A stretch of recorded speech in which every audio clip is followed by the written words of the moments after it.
One day, Edward was in the shed where he lived with the other engines. They were all bigger than Edward and boasted about it. "The driver won't choose you again," said Gordon. "He wants strong engines like us." But the driver and fireman felt sorry for Edward. "Would you like to come out today?" "Oh, yes, please," said Edward. So they lit his fire, made lots of steam, and Edward puffed away. The other engines were very cross at being left behind.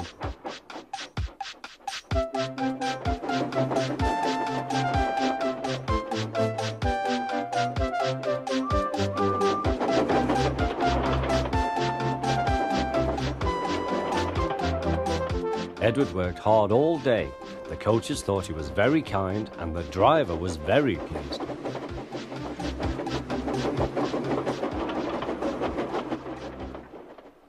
"I'm going out again tomorrow," Edward told the other engines that night.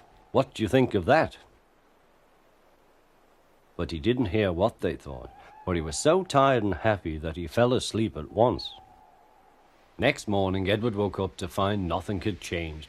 Gordon was still boasting. "You watch me, little Edward, as I rush through with the express. That will be a splendid sight for you.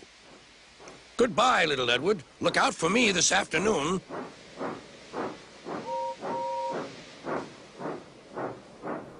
Edward went off to do some shunting. He liked shunting. It was fun playing with freight cars. He would come up quietly and give them a push.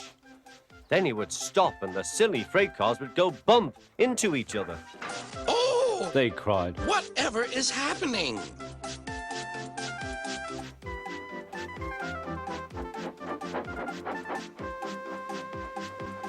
Edward played till there were no more freight cars.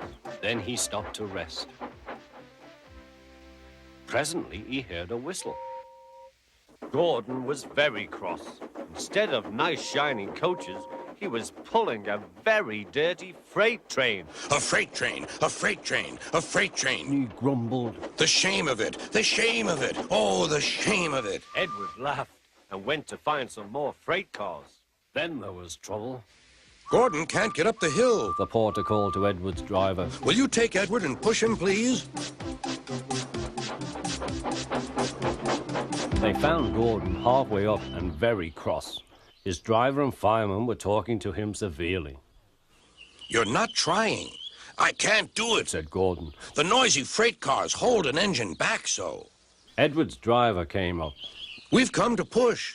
No use at all," said Gordon. "You wait and see," replied Edward's driver. They brought the train back to the bottom of the hill.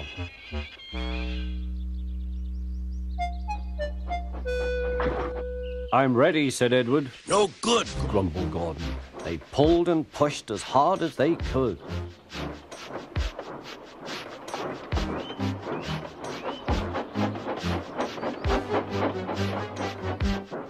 "I can't do it. I can't do it. I can't do it," puffed Gordon.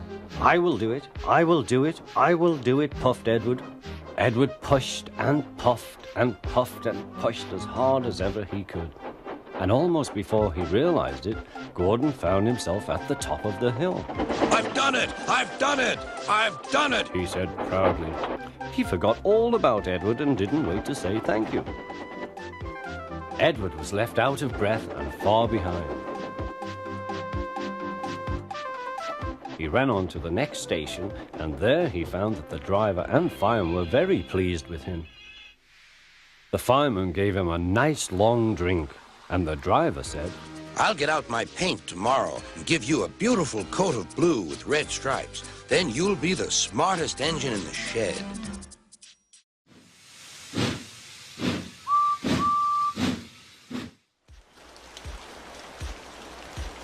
Once, an engine attached to a train was afraid of a few drops of rain. It went into a tunnel and squeaked through its funnel and wouldn't come out again.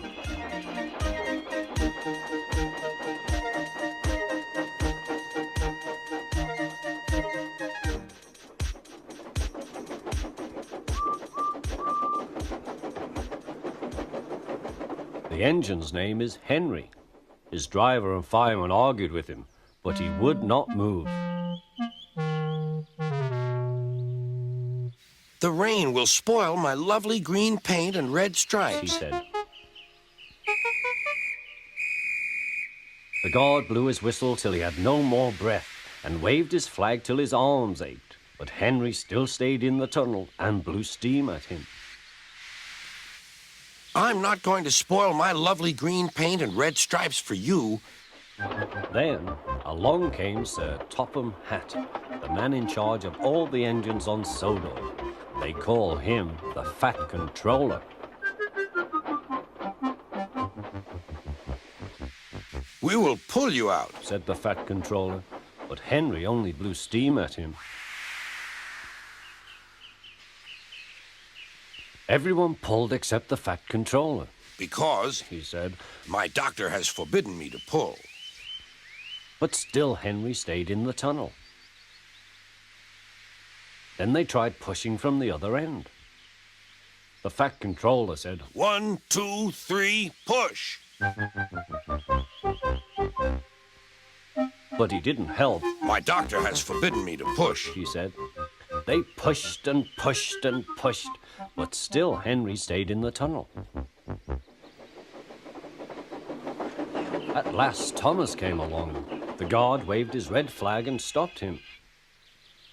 Everyone argued with Henry, Look, it has stopped raining. they said. Yes, but it will begin again soon. Said Henry. And what would become of my green paint with red stripes then?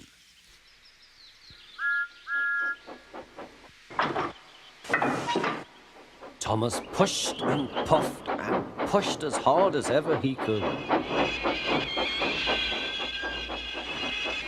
But still Henry stayed in the tunnel.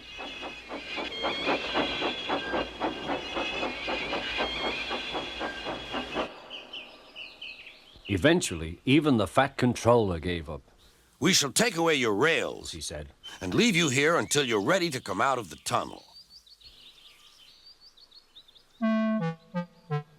They took up the old rails and built a wall in front of him so that Henry couldn't get out of the tunnel anymore.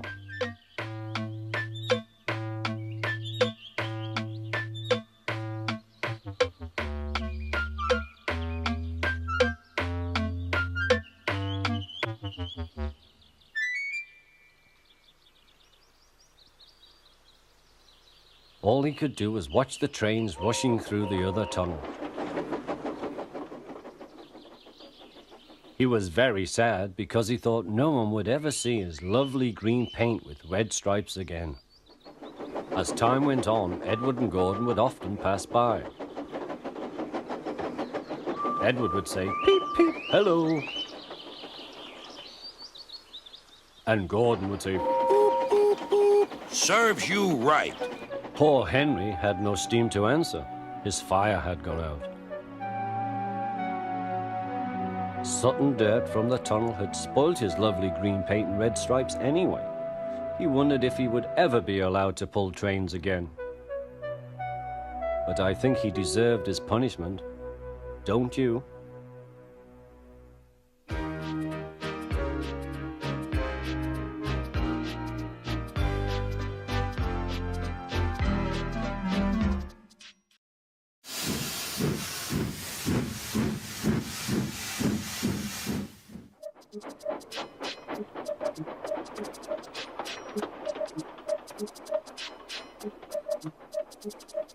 Gordon always pulled the big express.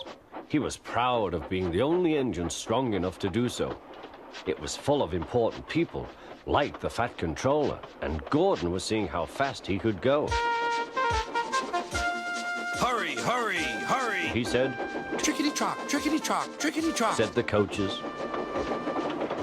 In a minute, Gordon would see the tunnel where Henry stood bricked up and lonely. Oh, dear. Why did I worry about rain spoiling my lovely coat of paint? I'd like to come out of the tunnel.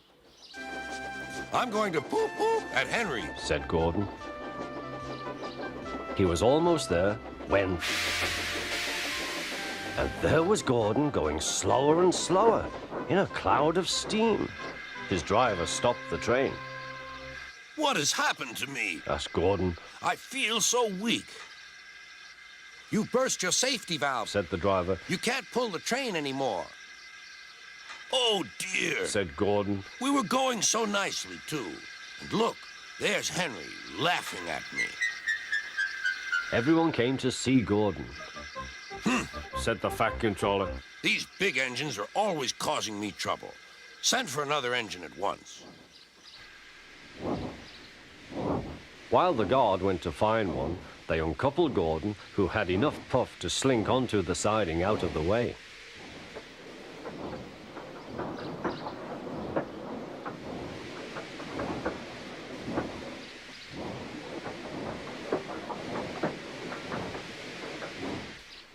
Edward was the only engine left. I'll come and try, he said.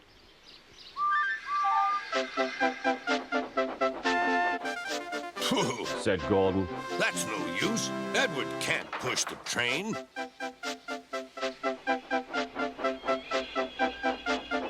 Edward puffed and pushed and pushed and puffed, but he couldn't move the heavy coaches. I told you so. Said Gordon. Why not let Henry try? Yes, Said the Fat Controller. I will. Will you help pull this train, Henry? Oh, yes. Said Henry.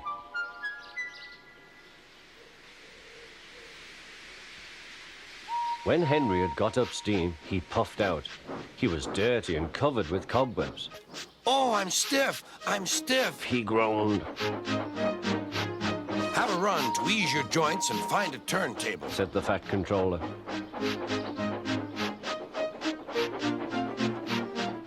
When Henry came back, he felt much better. Then they coupled him up. Peep, peep, said Edward. I'm ready. Beep, beep, beep. Said Henry. So am I. Pull hard, we'll do it. Pull hard, we'll do it. They puffed together.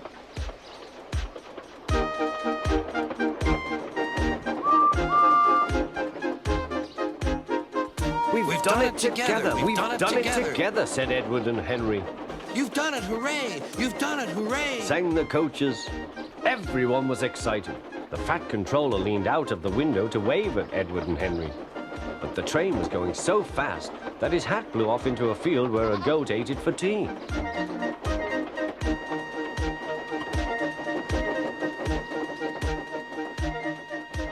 They never stopped till they came to the station at the end of the line.